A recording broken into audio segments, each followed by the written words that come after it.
Welcome to another edition of Angels, Founders, and Funders. I'm Marc Kramer, Senior Lecturer of Entrepreneurship at Vin University and the host of Angel, Founders, and Funders. Today's guest is Tom Lam, one of the co-founders of F-Coach. Tom, welcome. Hi, Mark. Thank you for having me. So a pleasure to have you as well. So Tom, before we start talking about F-Coach, why don't you tell us about your professional background and where you're from and about you? Okay. Let me just start with so my background. So I was born and raised in Sóc Trăng. It's a relatively small city in the southern part of Vietnam. So I went to high school there. It was a high school for the gifted, and my major at the time was chemistry, actually, because I wanted to become a doctor. But then I at the end I chose to change my major and I picked digital marketing, business administration. So I got into university and I'm going to FPT University in Ho Chi Minh City. So I'm in my final year already. And along the way, I've learned a lot of things. And I also founded just a student project called F-Coach.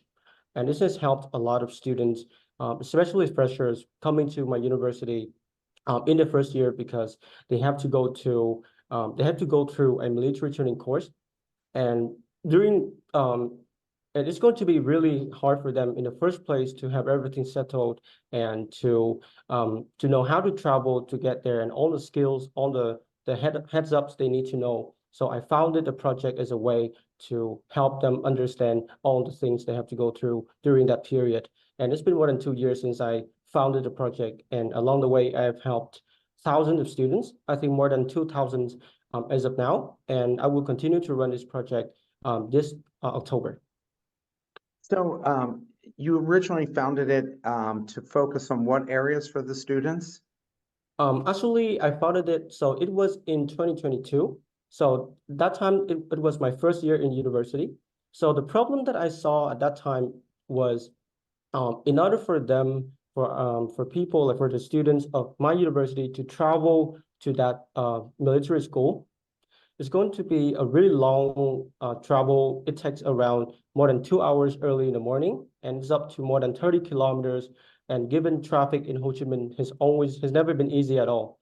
So and there was no support from my university. So a lot of students, they struggle to go there, and they kind of there were some options for them like booking taxi or booking Grabs, and but those options were not cost efficient at all. So then I founded the project by partnering with a bus rental service company, and then I offered more affordable option for them to travel by bus. And along the way, I have also developed some service offerings as well for them, just to enhance the experience, and also developed a Facebook page to help them learn and understand all the things they have to go through during that training course.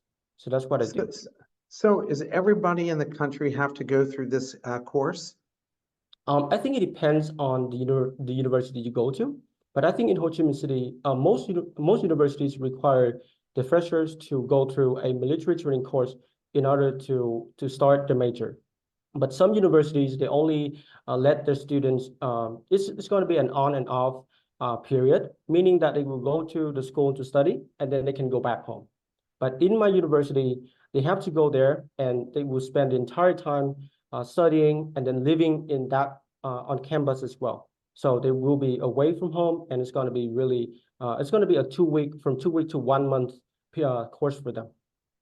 Well, what's the purpose of the military training? I mean, you have a military already. Vietnam hasn't been involved in any kind of military hostilities for almost 50 years.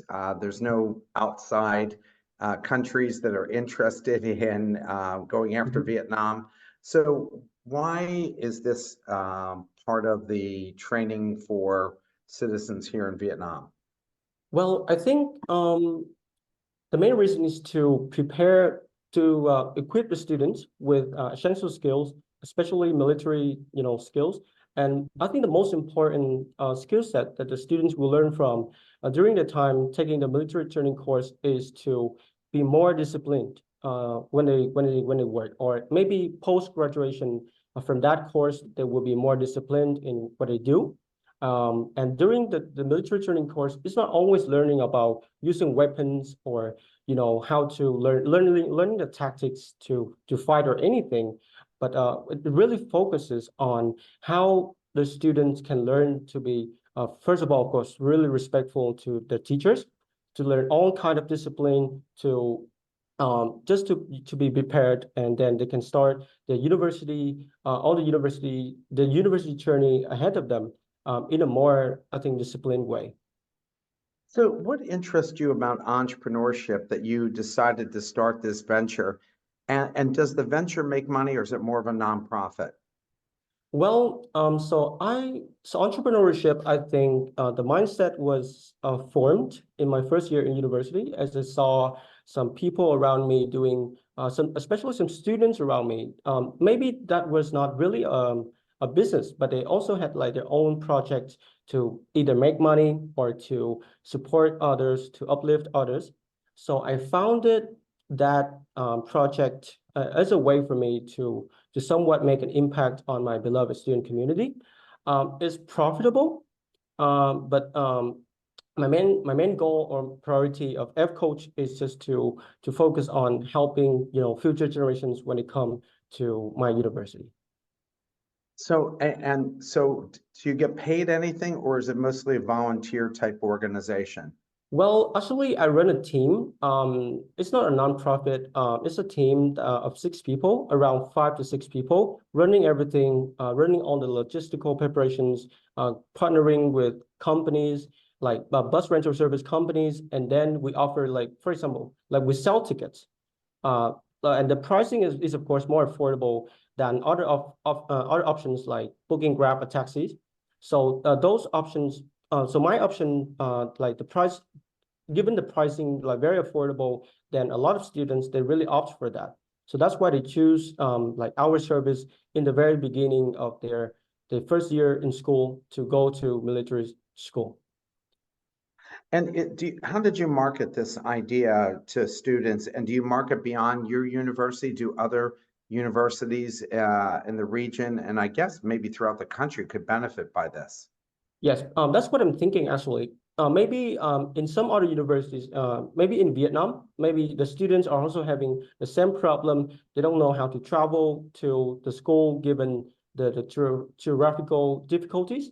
But as of now, I'm just focusing on my university. And in the first place, I still remember that was more than 2 years ago when the first post to market it was just about just some like a posted in like Facebook groups for of the students. So then they could find a post and then they could sign up to go to choose F Coach.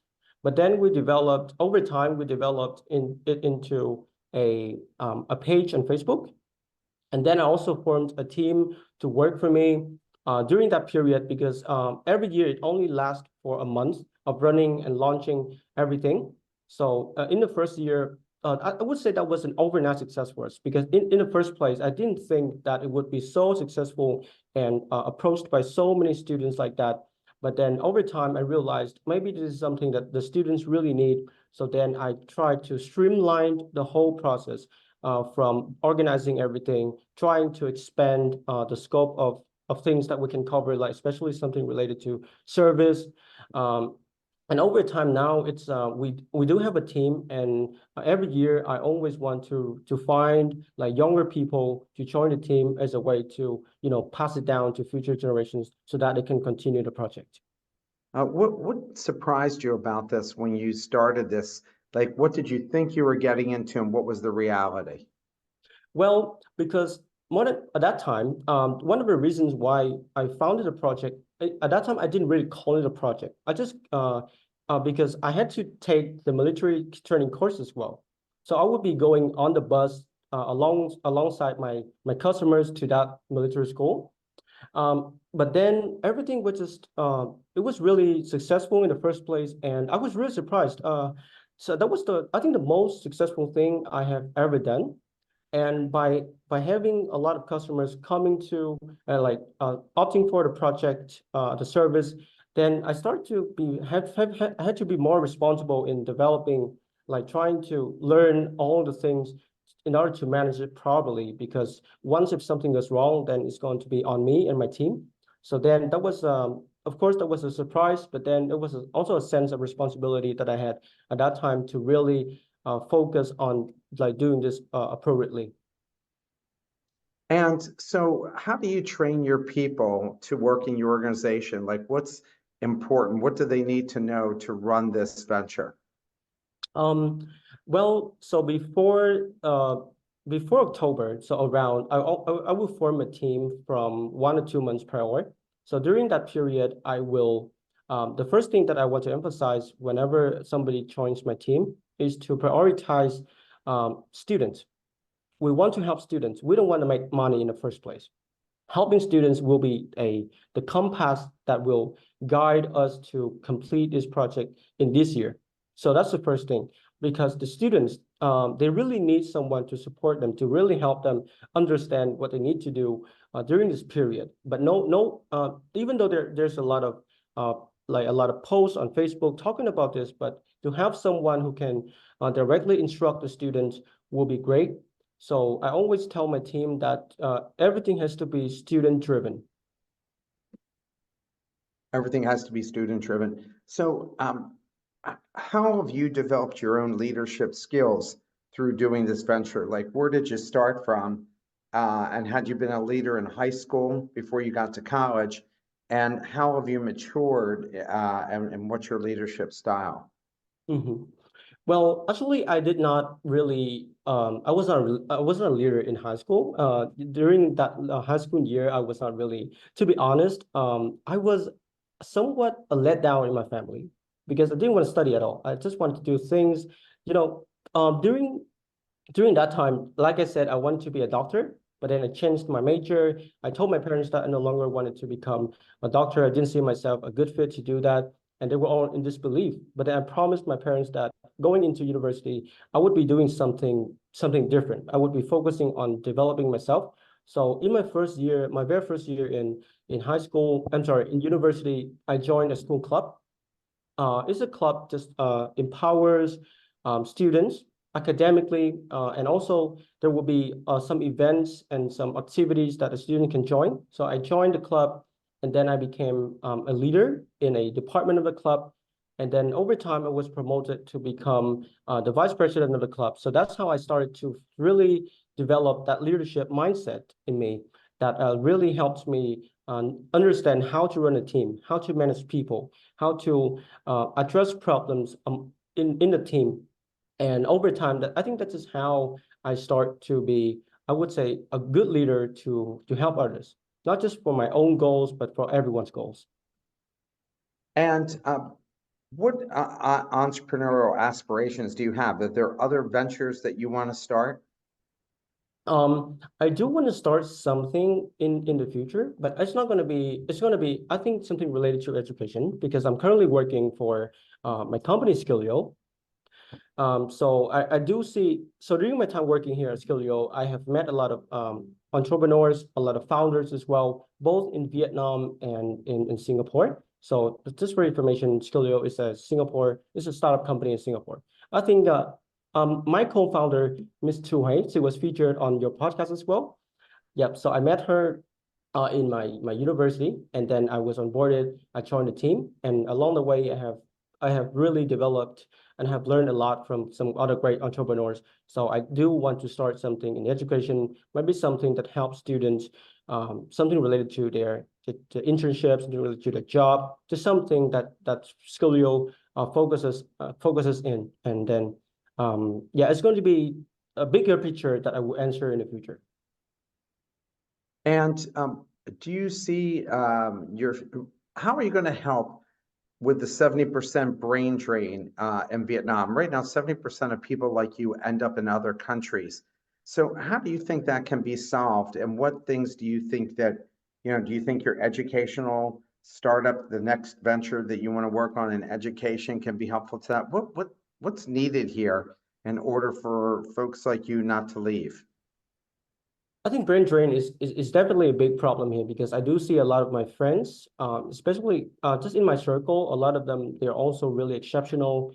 but then they end up studying in a different country, and then maybe they can get a job there and they want to live there for a real long time without going back to Vietnam. I think the problem in education in general here is that how the environment can really offer them opportunities. I think one person only leaves their hometown to go to somewhere to study when they don't see a really good or uh, more the opportunities that are appealing enough here in Vietnam to really make them stay, and then they want to do something to start a business and then to contribute to Vietnam.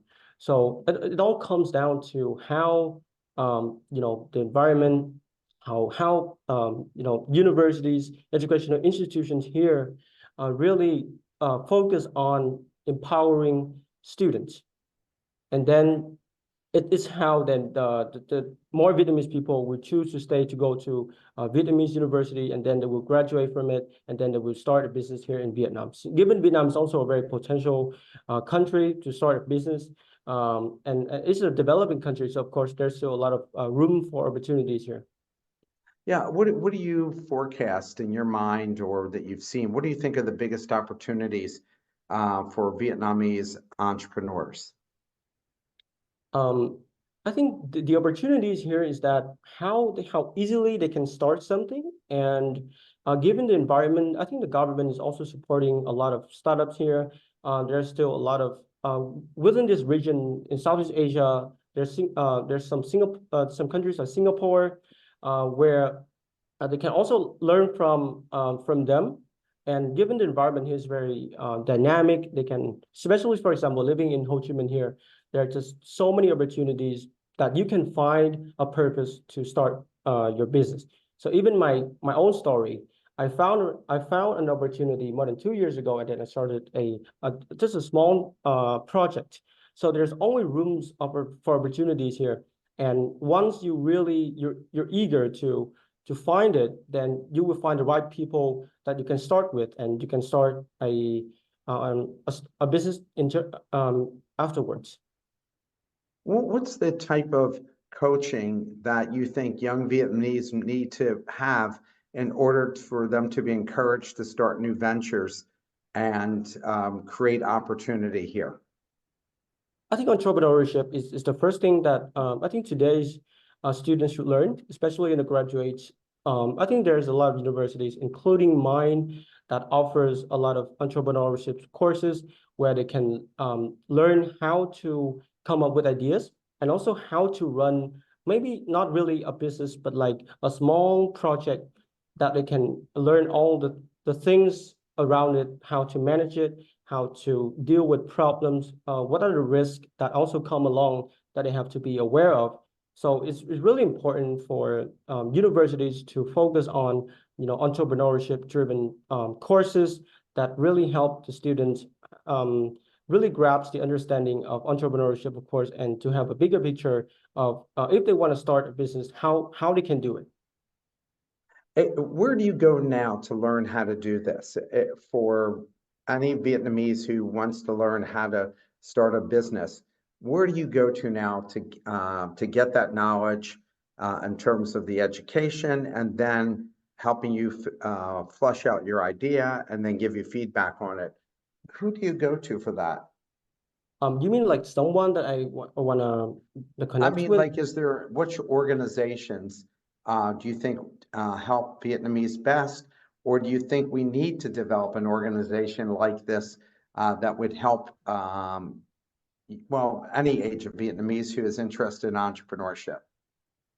Well, I don't have much of knowledge of this area, like in terms of what organizations in Vietnam as of now that are, available to really help those who want to start business to meet. But I think they can learn from a lot of people just around the circle. In university, there will be a lot of teachers who are not just merely teachers. They also have their own businesses. So those teachers, those people, we can learn from them because they really teach us based on their past experience, based on what they have done. So that's going to be really down to earth, and so that they can learn how to develop an entrepreneurial mindset. And of course, there will be some organizations, for example, in Singapore, I have met some people there as well that they're really inspiring, and they also being connected with them, I have learned a lot from them as well. So trying to find some countries that are entrepreneurship driven, where you can find people that you can connect with, is also something that you can consider if you want to expand your knowledge about this. How do you learn about entrepreneurship? I mean, do you read any books yourself? Is there any podcast you follow? Anything that you do to improve your own skill set in this area? Yeah, actually, I do follow a podcast series by Vietcetera. It's something Vietnam Innovators. So it's a podcast series that I think I've followed for around more than a year now, where a lot of business founders, a lot of managers, a lot of seniors, they are featured, and where they can share their experience, and also what's going on in Vietnam, um, and everything related to entrepreneurship. And apart from that, I haven't read a book about that, but what I focus on is how I connect with people that can really share some insights into entrepreneurship that I can learn from. And of course, I watch a lot of podcasts on YouTube. So those are the things that I do to really learn about entrepreneurship. Very nice. And do you see many of your classmates coming up with ideas for new ventures? Yes, I do see. Actually, I'm in my current semester where I have to learn about entrepreneurship, and I do see some of my friends. They are starting just a little Facebook page that I want to do something like maybe some sort of service or some educational programs that they want to sell. And I do see a lot of them starting their pages and trying to streamline, and also they consult their mentors, consult some teachers to start such projects. And I'm seeing how my friends, my peers, they're starting something of their own, and they're developing it, and they're really like committed to materializing it. Do many of the fellow students that you are connected with who are starting ventures, are their parents also in business? Or do you see a lot of first-time entrepreneurs coming up? Um, I think most of them, so Ho Chi Minh is indeed a melting pot where a lot of people coming from, smaller or far underdeveloped provinces. So I do see some of my friends, they don't really have parents who are in business or who are also startups themselves. I think most of the entrepreneurship skills that have developed in them, I think they learned and they acquired it during their time living and studying in Ho Chi Minh City. Very, very nice. Well, it's been a pleasure to talk to you. I hope you have continued success with this current venture. We look forward to seeing new ventures from you. And again, we look forward to learning more about other Vietnamese entrepreneurs because we think that over the next 5 to 10 years, Vietnam is going to be kind of one of the center places in Asia to start businesses. And at some point, Vietnam will be the equal, maybe even surpass Singapore, especially with the size that Vietnam is. Yes, I do believe that because even though I'm currently working for Skillio, so it's a Singaporean company, and I do see how Singaporeans they believe that Vietnam one day will be it's a rising star here in the region, and a lot of companies they're looking to expand to Vietnam. So I think they do see how the opportunities that are available in Vietnam and how Vietnam is going to evolve into in the future. Thank you very much.